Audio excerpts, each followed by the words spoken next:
ಶುಭೋದಯ ಎಲ್ಲರಿಗೂ. ನಾನು ಇವತ್ತು ವಿಡಿಯೋ ಮಾಡ್ತಾ ಇರೋ ಕಾರಣ ಏನಂತಂದರೆ, ನಮ್ಮ ಯೂನಿಟಲ್ಲಿ ಒಂದು ಬೆಸ್ಟ್ ಮೂಮೆಂಟ್ ಆಗ್ತಿದೆ. ಅದೇನೆಂದರೆ ಕೋರ್ಡೆ. ನಾವು ಬೆಳಗ್ಗೆನೇ ಎದ್ದು ಫ್ರೆಶ್ ಆಗಿ ಮನೆ ಕೆಲಸ ಎಲ್ಲ ಮುಗಿಸ್ಕೊಂಡು ರೆಡಿಯಾಗಿ ನಿಂತಾವಾಗ ನಮ್ಮನ್ನು ಕರ್ಕೊಂಡು ಹೋಗೋಕ್ಕೆ ಬಂತು ನಮ್ಮ ಆರ್ಮಿ ಬಸ್. ಈ ಬಸ್ಸಲ್ಲಿ ಹತ್ಕೊಂಡು ಹೋಗೋದೇ ಒಂಥರ ಮಜಾ. ಯಾಕೆ ಅಂತ ಹೇಳ್ತೀನಿ ಕೇಳಿ. ನಮ್ಮನ್ನು ಪಿಕಪ್ ಮಾಡೋಕ್ಕೆ ನಾವಿದ್ದ ಜಾಗದಲ್ಲೇ ನಮ್ಮ ಗಾಡಿ ಬರುತ್ತೆ. So this is the best moment. ಎಲ್ಲರೂ ಕೂತ್ಕೊಂಡು ಹೋಗಿ ರೀಚ್ ಆದ್ವಿ ನಮ್ಮ ಯೂನಿಟ್ಗೆ. ಫಸ್ಟ್ ಗೇಮ್ ಬಂದುಬಿಟ್ಟು ಚಿಕ್ಕ ಮಕ್ಕಳದು. ದೂರದಲ್ಲಿ ಒಂದು ಹಗ್ಗದಲ್ಲಿ ಜಿಲೇಬಿ ಕಟ್ಟಿರ್ತಾರೆ. ಸ್ಟಾರ್ಟಿಂಗ್ ಲೈನಿಂದ ಹಿಡಿದು ಓಡಿ ಹೋಗಿ ಅಲ್ಲಿಂದ ಜಿಲೇಬಿಯನ್ನು ಕಚ್ಕೊಂಡು ಮತ್ತೆ ಯಾರು ಲೈನಿಗೆ ಬರ್ತಾರೋ ಅವರು ವಿನ್. ಈ ಗೇಮಲ್ಲಿ ನನ್ನ ಮಗ ಥರ್ಡ್ ಪ್ಲೇಸಲ್ಲಿ ಬಂದ. ಅಷ್ಟರಲ್ಲಿ ತುಂಬ ಮಳೆ ಬರ್ತಾ ಇತ್ತು. ಎಲ್ಲ ಫ್ಯಾಮಿಲೀಸಿಗೂ ಒಳಗಡೆ ಇರೋಕ್ಕೆ ಈ ಎಲ್ಲ ಫೆಸಿಲಿಟಿನೂ ಮಾಡಿದ್ರು.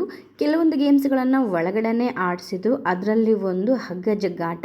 ಅದರಲ್ಲಿ ಜವಾನ್ಸ್ ಮತ್ತು ಆಫೀಸರ್ಸ್ ಇದ್ದರು. ಆ ಗೇಮಲ್ಲಿ ಸಿಪಾಯಿಗಳು ಅಥವಾ ಜವಾನ್ಗಳು ಇರ್ತಾರಲ್ಲ, ಅವರು ವಿನ್ ಆದರು.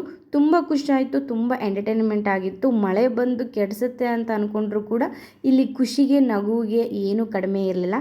ಆಮೇಲೆ ಬಂದುಬಿಟ್ಟು ನಮ್ಮ 4 ಜನ ಫೌಜಿಗಳು ಆರ್ಮಿ ಡ್ರೆಸ್ ಹಾಕ್ಕೊಂಡು ಈ ಒಂದು ಗಿಫ್ಟ್ ಇರುವಂಥ ಟೇಬಲ್ನ ತಂದು CO ಸರ್ ಹಾಗೂ ಮೇಡಮ್ ಮುಂದೆ ಪ್ರದಕ್ಷಿಣೆ ಮಾಡ್ತಾರೆ. ಯಾಕೆ ಅಂದರೆ ಅಲ್ಲಿ ಆಡಿರುವಂಥ ಎಷ್ಟೊಂದು ಗೇಮ್ಸಲ್ಲಿ ವಿನ್ನರ್ ಆಗಿರ್ತಾರೆ, ಫಸ್ಟ್ ಆ್ಯಂಡ್ ಸೆಕೆಂಡ್. ಆ ಒಂದು ಫ್ಯಾಮಿಲೀಸಿಗೆ ಸರ್ ಮತ್ತು ಮ್ಯಾಮ್ ಇಬ್ಬರೂ ಕೂಡ ಗಿಫ್ಟನ್ನು ಕೊಡ್ತಾ ಇರ್ತಾರೆ. ಅದರಲ್ಲಿ ನಾವು ಒಂದು ಗೇಮ್ನ ವಿನ್ ಆಗಿದ್ವಿ. ಅದನ್ನು ನನ್ನ ಯಜಮಾನರು ತೊಗೋತಾ ಇದ್ದಾರೆ ನೋಡಿ. ನಮಗೆ ಸಿಕ್ಕಿದ್ದು ಟೋಟಲಾಗಿ 3 ಗಿಫ್ಟು. ನಾನು ನಿಮ್ಗೆ ತೋರಿಸ್ತಾ ಇರೋದು ಇದನ್ನು ತೊಗೊಂಡ್ಬಿಟ್ಟು ನಾವು ಮನೆಗೆ ಹೋಗ್ತಾ ಇರೋದು ನೋಡಿ. ಯಾವ ಬಸ್ಸಲ್ಲಿ ಕರ್ಕೊಂಡು ಹೋಗಿದ್ರು ಅದೇ ಬಸ್ಸಲ್ಲಿ ನಮ್ಮನ್ನು ಮತ್ತೆ ವಾಪಸ್ ಕರ್ಕೊಂಡು ಹೋಗಿ ಬಿಡ್ತಾ ಇದ್ದಾರೆ. ಅವಾಗ ಒಂದು ಸ್ವಲ್ಪ ಬಿಸಿಲು ಬಿದ್ದಿತ್ತು, ಪರವಾಗಿಲ್ಲ. ಸಂಜೆ ಆಗಿತ್ತು, 4 ಗಂಟೆ ಸುಮಾರು ಆಗಿತ್ತು. ಅವಾಗ ಮಳೆಯೆಲ್ಲ ಹೋಗಿ ಬಿಸಿಲು ಸ್ವಲ್ಪ ಬಿದ್ದಿತ್ತು.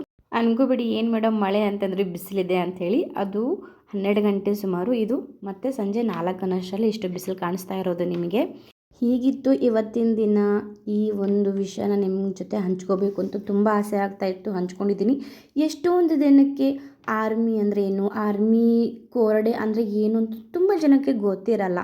ಹಳ್ಳಿ ಜನಕ್ಕೆ ಆಗಿರ್ಬೋದು, ಎಷ್ಟೊಂದು ಜನಕ್ಕೆ ಇಂಥ ವಿಷಯಗಳು ಗೊತ್ತಿರಲ್ಲ. ಸೊ ಹಾಗಾಗಿ ನಿಮಗೂ ಈ ಒಂದು ಸಂತೋಷನ ಅಥವಾ ನಾವು ಕಳೆದಿರೋಂಥ ಬೆಸ್ಟ್ ಮೂಮೆಂಟನ್ನು ಯಾವ ಥರ ಇರುತ್ತೆ, ಆರ್ಮಿ ಯೂನಿಟಲ್ಲಿ ಯಾವ್ಯಾವ ಥರ ಎಲ್ಲ ಫಂಕ್ಷನ್ಗಳು ನಡೆಯುತ್ತೆ ಅನ್ನೋದನ್ನು ನಿಮಗೆ ತಿಳಿಸ್ಕೊಡ್ಬೇಕಾಗಿತ್ತು. ಆ ಒಂದು ಕಾರಣಕ್ಕೋಸ್ಕರ ಈ ಒಂದು ವಿಡಿಯೋನ ನಾನು ಮುಂದೆ ಹಂಚ್ಕೊಂಡಿದ್ದೀನಿ. ದಯವಿಟ್ಟು ಈ ವಿಡಿಯೋ ನಿಮಗೆ ಇಷ್ಟ ಆಗಿತ್ತು ಅಂದರೆ ಪ್ಲೀಸ್ ಲೈಕ್ ಮಾಡಿ, ಶೇರ್ ಮಾಡಿ, ಹಾಗೆ ನಮ್ಮ ಚಾನಲ್ಗೆ ಸಬ್ಸ್ಕ್ರೈಬ್ ಆಗಿ. Thank you so much.